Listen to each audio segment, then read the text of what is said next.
الحمد لله وكفى وسلام على عباده الذين اصطفى ما بعد فأعوذ بالله من الشيطان الرجيم بسم الله الرحمن الرحيم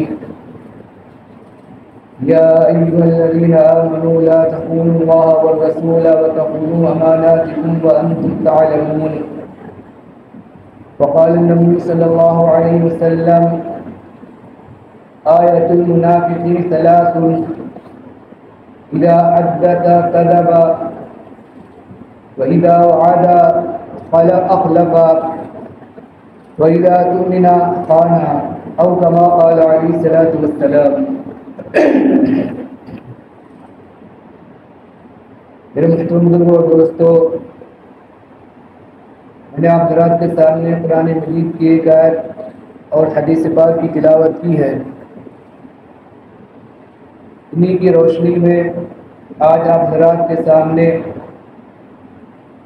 ایک کبیرہ گناہ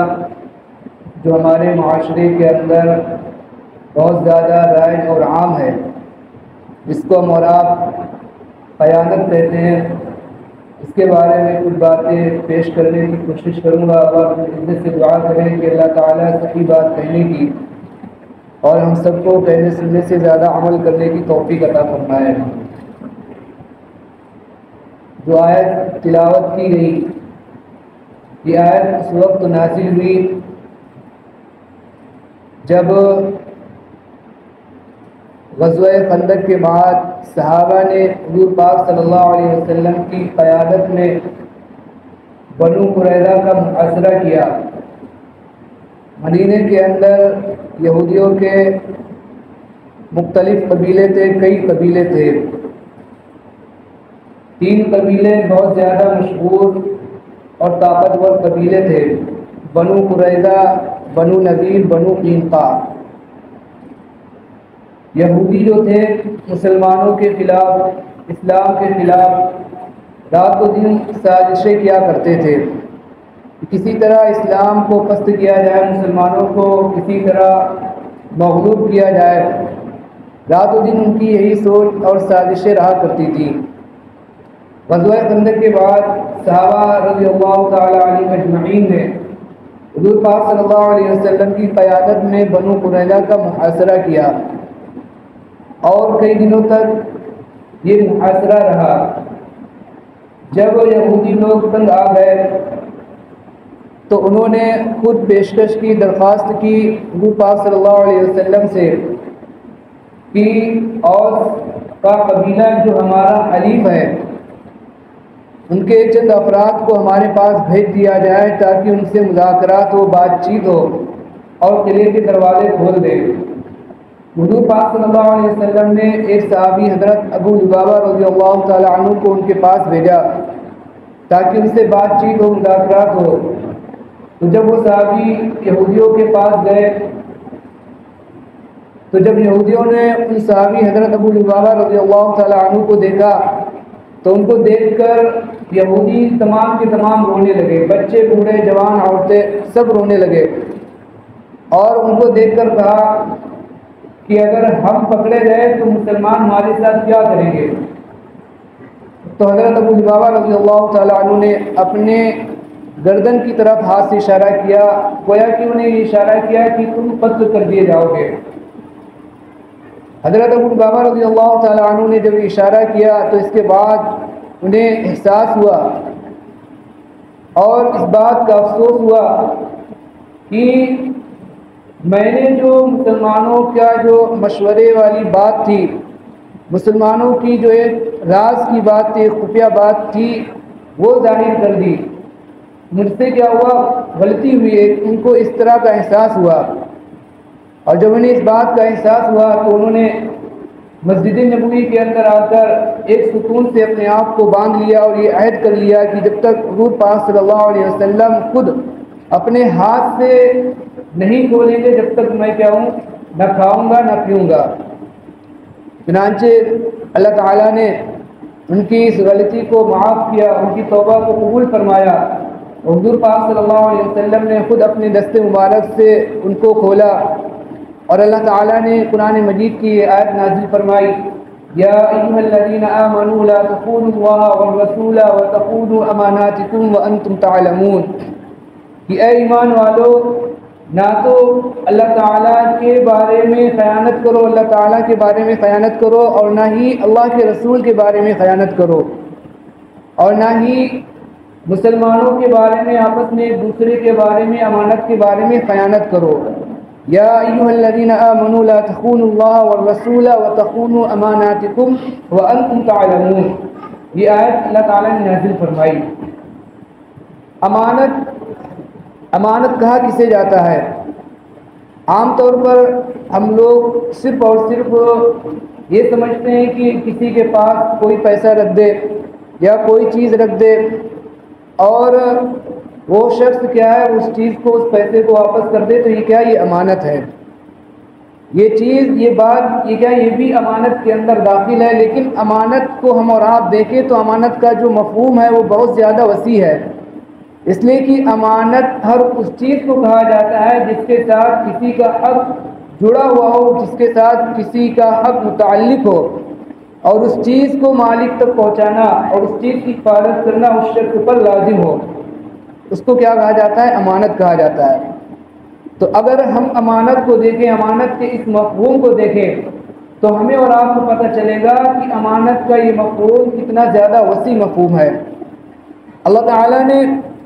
ہمیں اور آپ کو جو یہ زندگی دی ہے، یہ کیا ہے؟ یہ بھی ایک طرح کی امانت ہے۔ اللہ تعالیٰ نے ہمیں اور آپ کو جو جسم دیا ہے، یہ بھی کیا ہے؟ امانت ہے۔ اللہ تعالیٰ نے کسی کو اگر علم دیا ہے تو وہ بھی کیا ہے؟ وہ بھی امانت ہے۔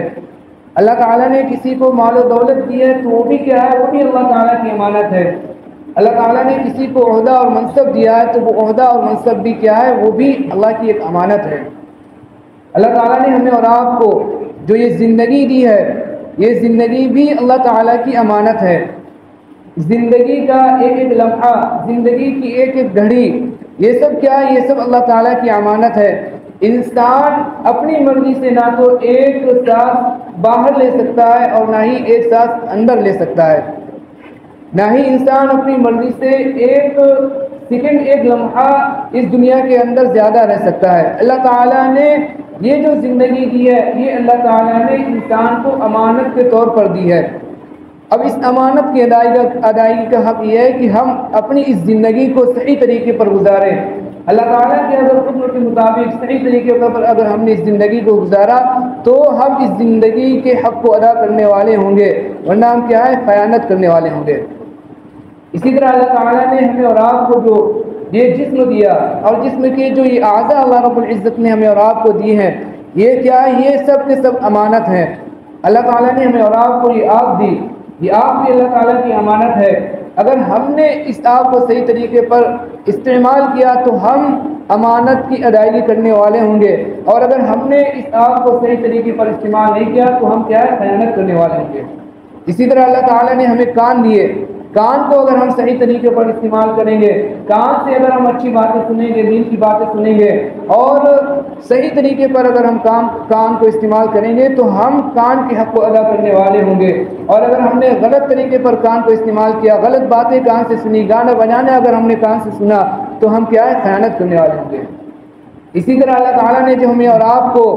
یہ جو ہاتھ دیا ہے، یہ بھی اللہ تعالیٰ کی امانت ہے۔ اگر ہم نے اس کو صحیح طریقے پر استعمال کیا، ان ہاتھوں کو اگر ہم نے صحیح طریقے پر استعمال کیا، نیک کاموں میں، اچھے کاموں میں اگر ہم نے استعمال کیا تو ہم جو امانت کو ادا کرنے والے ہوں گے، اور اگر ہم نے ان ہاتھوں کو غلط استعمال کیا تو ہم خیانت کرنے والے ہوں گے۔ اسی طرح اللہ تعالیٰ نے ہمیں اور آپ کو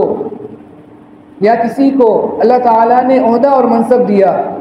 اگر وہ عہدہ اور منصب صحیح طریقے پر استعمال کرتا ہے اور اس کو جو حقوق ہیں اس عہدے اور منصب کے ساتھ لوگوں کے حقوق وابستہ ہیں، ان کو صحیح طریقے پر ان کو حقوق کی ادائیگی کرتا ہے تو وہ اس عہدے اور منصب کے حق کو ادا کرنے والا ہوگا۔ اور اگر اس عہدے اور منصب کے اندر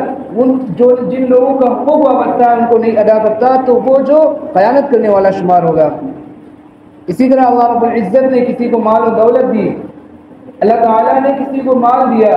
مال اور دولت عطا کی ہے، اگر ان مال دولت کے اندر وہ شخص اللہ تعالیٰ نے جن کا حقوق اس کے ساتھ وابستہ کر رکھا ہے، ان حقوق کی اگر ادائیگی کرتا ہے تو اس مال کا وہ حق ادا کرنے والا ہوگا، اور اگر وہ اس طرح نہیں کرتا ہے، اس مال کو صحیح طریقے پر استعمال نہیں کرتا ہے تو وہ جو خیانت کرنے والا شمار ہوگا۔ تو جو امانت کا جو مفہوم ہے، اگر ہم اور آپ دیکھیں تو یہ امانت کا مفہوم یہ کیا ہے، بہت زیادہ وسیع ہے امانت کا مفہوم۔ اللہ رب العزت نے قرآن مجید کے اندر سورہ المؤمنون کے اندر اللہ رب العزت نے ایمان والوں کی، کامیاب ایمان والوں کی اللہ تعالیٰ نے چند صفات بیان فرمائی ہیں۔ قد افلح المؤمنون، یہ سورہ المؤمنون کے اندر پارے 18 کے اندر اللہ رب العزت نے ایمان والوں کی، کامیاب ایمان والوں کی اللہ تعالیٰ نے چند صفات بیان فرمائی ہے۔ ان میں سے اللہ تعالیٰ نے ایک صفت یہ بیان فرمائی ہے والذین هم لاماناتہم وعہدہم راعون،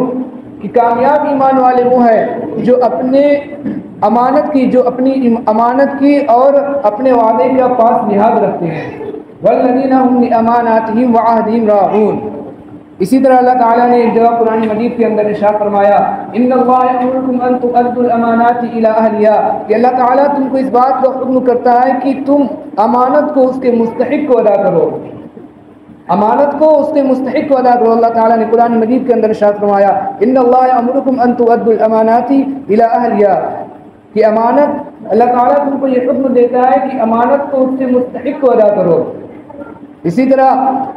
حضور پاک صلی اللہ علیہ وسلم نے امانت کے بارے میں ارشاد فرمایا، حضرت انس رضی اللہ تعالیٰ عنہ کی روایت ہے، حضور پاک صلی اللہ علیہ وسلم تقریباً اپنے ہر خطبے کے اندر، اپنی ہر تقریر کے اندر حضور پاک صلی اللہ علیہ وسلم یہ بات ارشاد فرماتے لا ایمان لمن لا امانت له ولا دین لمن لا عہد له، کہ وہ شخص کامل ایمان والا نہیں جو امانت دار نہیں، اور وہ شخص کامل دیندار نہیں جو اپنے عہد کا، اپنے وعدے کا پاس لحاظ نہ رکھے۔ حضور پاک صلی اللہ علیہ وسلم اپنے خطبے کے اندر، اپنی تقریر کے اندر حضرت انس رضی اللہ تعالیٰ عنہ بیان فرماتے ہیں کہ تقریباً ہر تقریر کے اندر اور ہر خطبے کے اندر حضور پاک صلی اللہ علیہ وسلم یہ بات ارشاد فرماتے لا ایمان لمن لا امانت له ولا دین لمن لا عہد له، کہ وہ شخص کامل ایمان والا نہیں جو امانت کا پاس لحاظ نہ رکھے، اور وہ شخص کامل دیندار نہیں جو اپنے وعدے کا پاس لحاظ نہ رکھے۔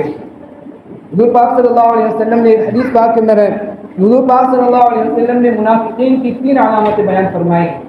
منافقوں کی 3 علامات ہیں۔ سب سے پہلی علامت حضور پاک صلی اللہ علیہ وسلم نے بیان فرمائی اذا حدث کذب، کہ جب وہ بات کرے تو جھوٹ بولے، وَإِذَا وَعَدَ أَخْلَفَ، اور جب وعدہ کرے تو وعدہ کی خلاف ورزی کرے۔ اور آپ صلی اللہ علیہ وسلم نے تیسری علامت یہ بیان فرمائی وَإِذَا تُؤْمِنَ خَانَ، اور جب اس کے پاس امانت رکھی جائے تو وہ امانت کے اندر خیانت کرے۔ حضور پاک صلی اللہ علیہ وسلم نے منافقین کی 3 علامتیں بیان فرمائی۔ سب سے پہلی علامت آپ صلی اللہ علیہ وسلم نے بیان فرمائی کہ جب بات کرے جھوٹ بولے، اذا حدث کذب، اور دوسری آپ صلی اللہ علیہ وسلم نے منافقین کی علامت یہ بیان فرمائی کہ جب وہ وعدہ کرے تو وعدے کی خلاف ورزی کرے، وَإِذَا وَعَدَ أَخْلَفَ، اور تیسری بات آپ صلی اللہ علیہ وسلم نے، تیسری علامت منافق کی آپ صلی اللہ علیہ وسلم نے بیان فرمائی کہ جب اس کے پاس امانت رکھی جائے تو وہ امانت کے اندر خیانت کرے، وَإِذَا تُؤْمِنَ خَانَ، جب اس کے پاس امانت رکھی جائے تو وہ امانت کے اندر کیا کرے، خیانت کرے۔ اللہ تعالیٰ نے حضور پاک صلی اللہ علیہ وسلم کو نبوت سے پہلے ہی یہ تمام صفات سے آپ صلی اللہ علیہ وسلم کو نوازا تھا، چنانچہ آپ صلی اللہ علیہ وسلم کو لوگ اپنے ہو چاہے غیر ہو، آپ صلی اللہ علیہ وسلم کو امین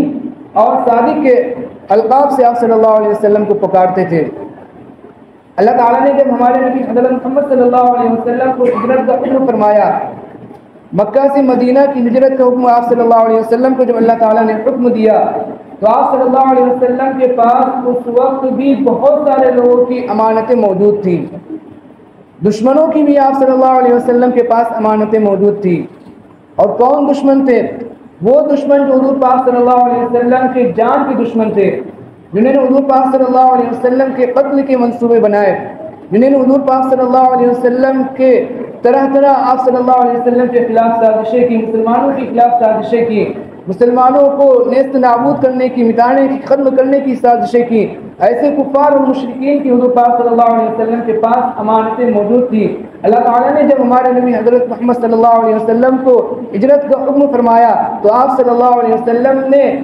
یہ تدبیر اختیار کی کہ وہ جو امانتیں، وہ چیزیں جو آپ صلی اللہ علیہ وسلم کے پاس امانت کے طور پر موجود تھی، آپ صلی اللہ علیہ وسلم نے ان کو حضرت علی رضی اللہ تعالیٰ عنہ کو سپرد فرمایا اور یہ کہا کہ یہ فلاں فلاں لوگ کی یہ چیزیں ہیں، ان تک یہ چیزیں پہنچا دینا اور بعد میں ہجرت کر کے ہم سے آ کر مل لینا۔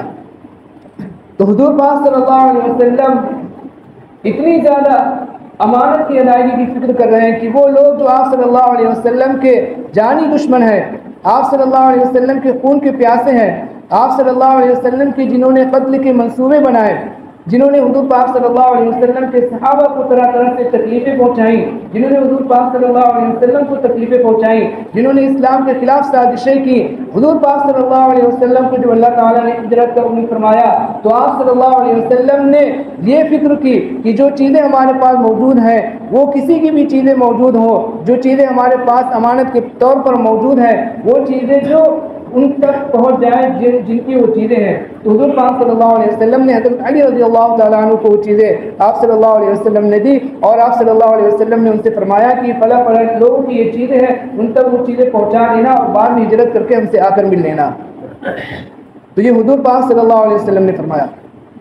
تو ہم اور آپ دیکھیں آج ہمارے معاشرے سے یہ جو امانت کا جو ہے، امانت کی جو صفت ہے وہ کیا ہے، ختم ہوتی چلی گئی، اور خیانت کا جو رواج ہے وہ کیا ہے، عام ہوتا چلا گیا، اور لوگوں کے دلوں سے دھیرے دھیرے کیا ہے، امانت جو ختم ہوتی جا رہی ہے۔ اور ہم اور آپ دیکھیں حضور پاک صلی اللہ علیہ وسلم کا وہ ارشاد ہم اور آپ دیکھیں اور پڑھیں کہ آپ صلی اللہ علیہ وسلم نے ارشاد فرمایا کہ ایک وقت ایسا آئے گا کہ امانت کو اٹھا لیا جائے گا، ایک وقت ایسا آئے گا کہ امانت کو اٹھا لیا جائے گا اور لوگ یہ کہا کریں گے کہ فلاں جگہ، فلاں مقام پر، فلاں شہر میں، فلاں ملک میں کیا ہے ایک شخص ہے، وہ کیا ہے، وہ امانت دار ہے۔ گویا کہ کیا ہے، امانت جو اڑ جائے گی لوگوں کے دلوں سے اور خیانت کیا ہو جائے گی، بالکل عام ہو جائے گی۔ اکا دکا لوگ ہیں، ایک دو لوگ کیا ہو جائیں گے، نام کی بس ایک دو لوگ امانت دار رہ جائیں گے، امین رہ جائیں گے۔ ہم اور آپ اپنے اس دور پر نظر کریں جو حضور پاک صلی اللہ علیہ وسلم نے بات ارشاد فرمائی کہ ایک دور ایسا آئے گا کہ امانت کو اٹھا لیا جائے گا اور لوگ یہ کہیں گے کہ فلاں جگہ جو، فلاں شہر میں جو ایک شخص ہے کیا وہ امانت دار ہے۔ تو ہم اور آپ دیکھیں اور ہم اور آپ غور کریں تو ہمیں اور آپ کو پتہ چلے گا کہ حضور پاک صلی اللہ علیہ وسلم کی یہ بات جو اس دور پر کتنی زیادہ صحیح اور صادق آ رہی ہے، سچی بیٹھ رہی ہے۔ تو یہ اللہ تعالیٰ نے جو یہ امانت کی جو صفت بیان فرمائی ہے قرآن مجید کے اندر، اللہ تعالیٰ نے یہ امانت کی صفت کامیاب ایمان والوں کی بیان فرمائی، قد افلح المؤمنون، اللہ تعالیٰ نے بہت ساری صفات آگے بیان فرمائی اور آگے امانت داری کی بھی صفت فرمائی، والذین هم لاماناتهم وعهدهم راعون، کہ کامیاب ایمان والے وہ ہیں جو اپنی امانت کا اور اپنے وعدے کا پاس و لحاظ رکھتے ہیں۔ تو اللہ تعالیٰ سے دعا کریں کہ اللہ تعالیٰ ہم سب کو امانت کا پاس و لحاظ کرنے والا بنائے اور خیانت سے اللہ تعالیٰ ہم سب کی کیا کرے، حفاظت فرمائے۔ اللہ تعالیٰ ہم سب کو کہنے سننے سے زیادہ عمل کرنے کی توفیق عطا فرمائے، آمین۔